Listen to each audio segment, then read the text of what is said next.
Hello guys, welcome back to my channel. আশা করি আপনারা সবাই ভালো আছেন। আমি আল্লাহর রহমতে ভালো আছি। সো আজকে আমরা করব হচ্ছে প্রশ্ন 5 হতে 7 নাম্বার। গত পর্বে আমরা অনুশীলনীর 1.2 এর 4 নম্বর অঙ্কটি আমরা করেছি। আজকে আমরা 5 থেকে 7 পর্যন্ত ইনশাআল্লাহ করব। সো চলো শুরু করা যাক। 5 নম্বরে বলেছে 5 অঙ্কের ক্ষুদ্রতম সংখ্যা নির্ণয় করো যা 3 দ্বারা বিভাজ্য। আর তাহলে আমরা জানি 5 অঙ্কের এখানে ক্ষুদ্রতম সংখ্যা বলেছে। ওকে, যদি আমরা 1.2 এর 1 থেকে 4 পর্যন্ত আমরা অঙ্কগুলো করি তাহলে এগুলা এমনিতে পেরে যাব। আর যদি 5 নাম্বারটা করি তাহলে 6-7 পারা যাবে। ওকে, তাহলে এখন বলেছে যে 5 অঙ্কের ক্ষুদ্রতম সংখ্যা। আমরা জানি যে 5 অঙ্কের ক্ষুদ্রতম সংখ্যা হলো 5 অঙ্কের, অর্থাৎ একটা 1 দিব, দিয়ে পরে 4টা শূন্য দিব। এটা হচ্ছে 5 অঙ্কের ক্ষুদ্রতম সংখ্যা। এখন এই 5 অঙ্কের ক্ষুদ্রতম সংখ্যাটা 3 দ্বারা বিভাজ্য কিনা এটা আমাদের লক্ষ্য করতে হবে। ঠিক সেম টু সেম 4 নম্বরের মতনই আমাদের এই অঙ্কটা করতে হবে। তাহলে আমাদের 3 দ্বারা বিভাজ্য সূত্রটা আগে লিখে দিতে হবে যে আমরা জানি কোন সংখ্যার যোগফলের 3 দ্বারা বিভাজ্য হলে ওই সংখ্যাটি 3 দ্বারা বিভাজ্য হবে। এখন 3 দ্বারা বিভাজ্যের সূত্র লেখার পরে এই যে 1000 আমাদের সংখ্যাটা আছে, এই 1000 সংখ্যার আমাদের যোগ করতে হবে। যোগ করলে যা আসে ওটাকে আবার যদি 3 দ্বারা বিভাজ্য হয় তাহলে আমাদের ওই অ্যান্সারটা হবে। ওই অ্যান্সারটা বলতে তারপরে আরো অঙ্ক আছে, ওটা আমি দেখাচ্ছি। তাহলে এখন এই 5 অঙ্কের ক্ষুদ্রতম সংখ্যা, অর্থাৎ এখানে দেখো দেওয়া আছে একক, দশক, শতক, হাজার, অযুত, তার মানে 10,000। এই 10,000কে আমাদের এক একটা অঙ্ক দ্বারা যোগ করতে হবে, অর্থাৎ 1 যোগ 0 যোগ 0 যোগ 0 যোগ 0 সমান সমান শূন্যের সাথে যোগ করলে 1 হয়ে যায়, কারণ 1 এর সাথে 0 যেহেতু আছে তাহলে 1 হবে। তাহলে এখন 1 কিন্তু আমাদের 3 দ্বারা বিভাজ্য হচ্ছে না। তাহলে 3 দ্বারা বিভাজ্য যেহেতু নয়, তাহলে আমাদের লিখতে হবে যে কিন্তু এর কাছাকাছি এবং 1 অপেক্ষা বড় হচ্ছে 3 সংখ্যা। ওকে, 3 হচ্ছে, তাহলে 1 এর অপেক্ষা আমাদের বড় হচ্ছে 3 অথবা আশেপাশে। এখন এই যে 3 আর 1, এই 3 থেকে আবার 1 দ্বারা বিয়োগ করতে হবে। ওকে, তাহলে অতএব দিয়ে আমরা লিখতে পারি ক্ষুদ্রতম সংখ্যাটির সাথে 3 বিয়োগ 1 বা 2 যোগ করলে সংখ্যাটি 3 দ্বারা বিভাজ্য হবে। এই যে এখন দেখো, এই যে আমাদের যে 3 পেলাম, অর্থাৎ 1 এর চেয়ে বড় বা আশেপাশে, 1 এর চেয়ে আশেপাশে এখন 3 আছে, তাহলে ওই 3 কে আবার যে আমরা যোগফলটা পেলাম ওই যোগফলের সাথে আবার বিয়োগ করে দিতে হবে, অর্থাৎ 3 বিয়োগ 1। এখানে এখন বা 2 যোগ করলে সংখ্যাটি 3 দ্বারা বিভাজ্য হবে। এখন দেখো কেমনে আমাদের 2 যোগ করলে কেমনে এখন 3 দ্বারা বিভাজ্য হইবে। দেখো এখানে আমরা অতএব দিয়ে বলেছি যে ক্ষুদ্রতম সংখ্যাটির সাথে, ক্ষুদ্রতম সংখ্যা কত? ক্ষুদ্রতম সংখ্যাটি হলো এই যে 5 অঙ্কের ক্ষুদ্রতম সংখ্যা। ক্ষুদ্রতম সংখ্যা বলতে আমাদের এই 10,000কে কিন্তু বোঝাচ্ছে। তাহলে এখন ক্ষুদ্রতম সংখ্যা মানে 10,000-এর সাথে যদি আমাদের 2 যোগ করে তাহলে আমাদের 3 দ্বারা বিভাজ্য হবে। নিচে এটা বিস্তারিত দেওয়া আছে, দেখো নির্ণয় 5 অঙ্কের ক্ষুদ্রতম সংখ্যাটি, অর্থাৎ আমরা যে ক্ষুদ্রতম সংখ্যাটা নির্ণয় করলাম 5 অঙ্কের ক্ষুদ্রতম 10,000, এখন উপরে আবার নির্ণয় করলাম কি, নির্ণয় করে পেলাম হচ্ছে আমরা 2। তাহলে এখন ওই ক্ষুদ্রতম সংখ্যার সাথে এই 2টা যোগ করে দিতে হবে। যে যোগ করে আমরা পেলাম হচ্ছে 1002। তাহলে এখন আমাদের লিখতে হবে যে 1002, এটা না লিখলে হবে, উত্তর 1002। ওকে, আশা করি আপনারা সবাই বুঝতে পেরেছেন। এখন আমরা 6 নম্বরে যাব। ওকে, তো 6 নম্বরে দেওয়া আছে দেখো যে 7 অঙ্কের বৃহত্তম সংখ্যা নির্ণয় করো যা 6 দ্বারা বিভাজ্য। আমাদের 5 নম্বরে ছিল হচ্ছে 5 অঙ্কের ক্ষুদ্রতম সংখ্যা, আর 6 নম্বরে আছে 7 অঙ্কের বৃহত্তম সংখ্যা। একই অঙ্ক, কিন্তু 5 নম্বরে দেওয়া ছিল যে 3 দ্বারা বিভাজ্য করো ওই ক্ষুদ্রতম সংখ্যাকে, আর এখানে দেখো দেওয়া আছে বিভাজ্য মানে এই বড় সংখ্যাটাকে অর্থাৎ এখানে কিন্তু ক্ষুদ্রতম বলেনি, এখানে বলেছে বৃহত্তম। 7 অঙ্কের বৃহত্তম সংখ্যার সাথে এখন 6 দ্বারা বিভাজ্য কিনা এটা আমাদের দেখতে হবে। সো চলো আমরা নির্ণয় করি। ঠিক 5 নম্বরের অনুযায়ী আমাদের করতে হবে, কিন্তু 5 নম্বরে ক্ষুদ্রতম যেহেতু বলেছিল তাই ওখানে 10,000 হয়েছে। কিন্তু এখন আমাদের বৃহত্তম, এখন যে যে যত বৃহত্তম বলবে ততখানি বৃহত্তম দিতে হবে, কারণ এখানে আমাদের 7 আছে, 7তম বৃহত্তম, তাহলে আমাদের বৃহত্তম বলতে 9 বোঝাচ্ছে। ওকে, তাহলে এখন 7টা আমাদের 9 দিতে হবে, যেহেতু এখানে 7 অঙ্কের বৃহত্তম সংখ্যা বলেছে তাই আমাদের 7 অঙ্কের 9 বসাতে হবে। তাহলে 7টা 9 দেওয়ার পরে আমরা জানি এখন এই যে 6 দ্বারা যে বিভাজ্য আছে, এই 6 দ্বারা বিভাজ্য নির্ণয় সূত্রটা আমাদের লিখতে হবে, কারণ অবশ্যই যখন আমরা অঙ্ক করব তখন আমাদের ওই সূত্রটা অবশ্যই লিখতে হবে। তাহলে 6 দ্বারা বিভাজ্যের সূত্র হলো, আমরা জানি কোন সংখ্যা 6 দ্বারা বিভাজ্য হবে যদি সেই সংখ্যাটি 2 এবং 3 দ্বারা বিভাজ্য হয়।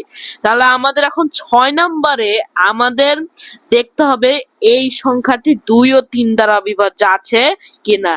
এখানে 5 নম্বরে আমাদের শর্টকাটে হয়ে গেছিল, কারণ ওখানে কোনো 2 বা 3, কারণ ওখানে 3 দ্বারা বিভাজ্য হতে বলেছিল। ওকে, ওই 5 নম্বরের সূত্রটা হলো 3 দ্বারা বিভাজ্য হলে 3 এর যোগফল হলে সে 3 দ্বারা বিভাজ্য হবে। কিন্তু এখন দেওয়া আছে যে এই যে সংখ্যাটা, এই 7 অঙ্কের যে 9 বৃহত্তম সংখ্যা, এই সংখ্যাটি 2 ও 3 দ্বারা বিভাজ্য কিনা এটা আমাদের দেখতে হবে। সো তারপরে এখন 5 নম্বরের মতো সেম টু সেম যোগ করতে হবে। দেখো এই যোগটা করার পরে যে সংখ্যাটা আসলো ওই সংখ্যাটা 3 দ্বারা বিভাজ্য কিনা আমাদের দেখতে হবে। সো আসার পরে দেখলো 63 আছে।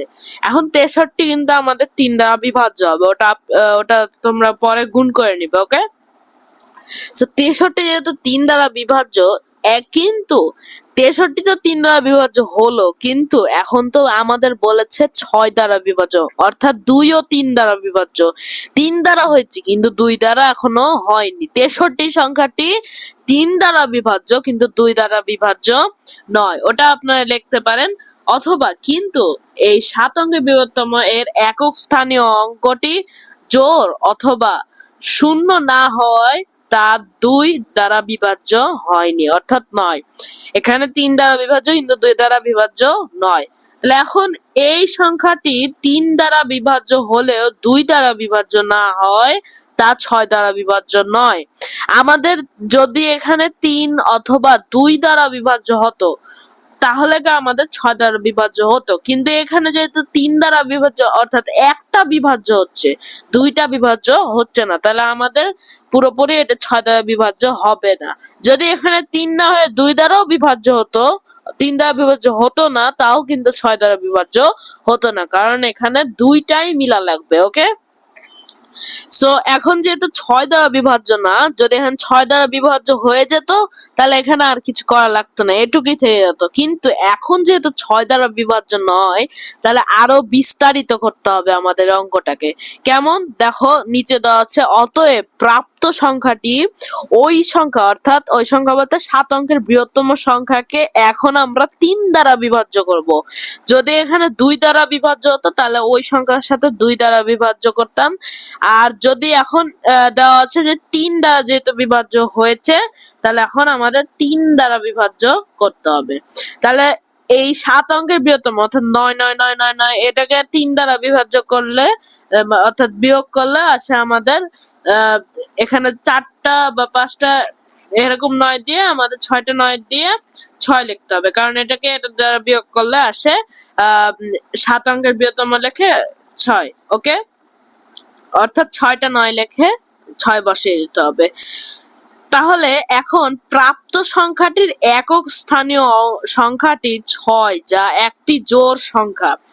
আমাদের এখানে 6 হচ্ছে জোড় সংখ্যা। ওকে, আমরা 6 কিন্তু আমরা দেখতে পাচ্ছি যে এটা একটা জোড় সংখ্যা। যদি এটা বিজোড় হতো তাহলে আমাদের এটা হতো না, অর্থাৎ এখন 6 যেটা বিয়োগ আমরা পেলাম ওটাকে আবার 2 দ্বারা বিভাজ্য করতে হবে। তাহলে এখন দেখি আমাদের 2 দ্বারা বিভাজ্য কিনা। আমাদের এখন ওটা তোমরা পরে বিভাজ্য করে নিবে। এখন আমাদের পেলাম হচ্ছে 2 দ্বারা বিভাজ্য। যদি 2 দ্বারা বিভাজ্য না হতো তাহলে আবার আরো বিস্তারিত করতে হতো। 2 দ্বারা যেহেতু বিভাজ্য, এখন ওই সংখ্যাটি একই সাথে 3 ও 2 দ্বারা বিভাজ্য হওয়ায় তা 6 দ্বারাও বিভাজ্য। আমরা উপরে কিন্তু পেলাম 6 দ্বারা বিভাজ্য, কিন্তু 2 দ্বারা বিভাজ্য আমরা পেয়েছিলাম না। এখন আমরা 3 দ্বারাও বিভাজ্য পেলাম উপরে, আবার নিচে আমরা 2 দ্বারা বিভাজ্য পেয়ে গেলাম।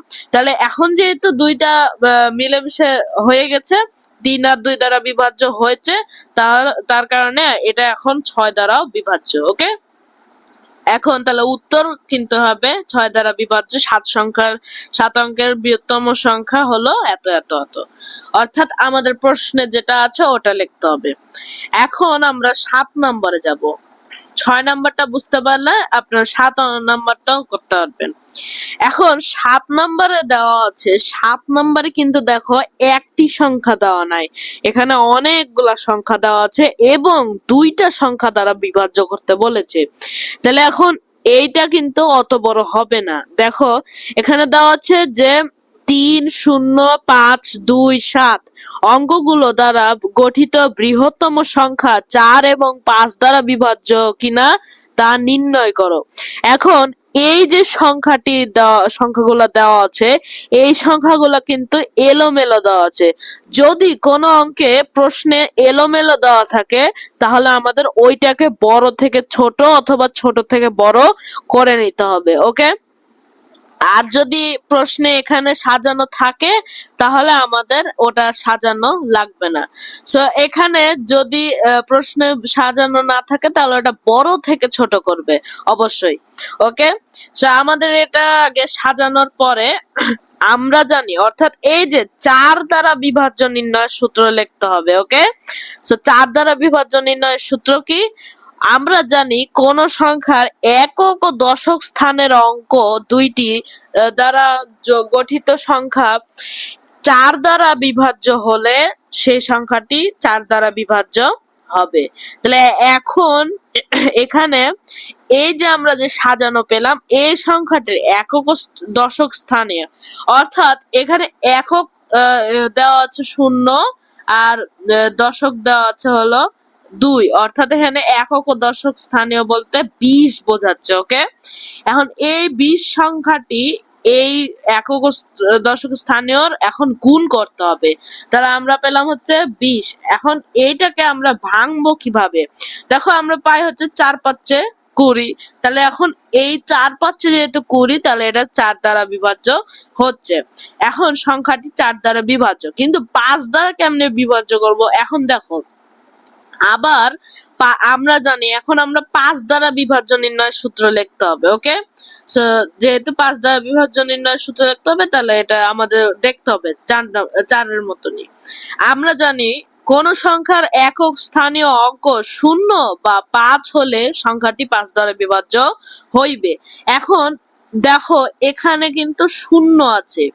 ওকে, আমাদের সূত্র অনুযায়ী সবকিছু করতে হবে। ওকে, যেহেতু সূত্রে 0 বা 5 বলেছে। ওকে, তাহলে এখন 0 আর 5, 0 আছে তাহলে। ওকে, তাহলে এইখানে দেওয়া আছে আমাদের 0, তাহলে 0 যেহেতু আছে তাও কিন্তু 5 দ্বারা বিভাজ্য হইবে, কারণ এখানে 5 আর 0 থাকলে এখানে 5 দ্বারা বিভাজ্য হবে। অর্থাৎ এখানে 0 আছে আবার 5ও আছে, এর কারণে এখানে 5 দ্বারা বিভাজ্য হইবে। তাহলে এই যে সাজানো সংখ্যাটি কিন্তু 4 ও 5 দ্বারা দুটাই কিন্তু বিভাজ্য পেলাম। সো আমাদের সব অঙ্ক কিন্তু হয়ে গেল। আশা করি আপনারা সবাই বুঝতে পেরেছেন। আর না বুঝলে আমাকে কমেন্টে প্রশ্নগুলো লিখে দিবেন। সো আমার চ্যানেলটিকে অবশ্যই সাবস্ক্রাইব, লাইক এবং শেয়ার করবেন। সবাই ভালো থাকবেন। আল্লাহ হাফেজ।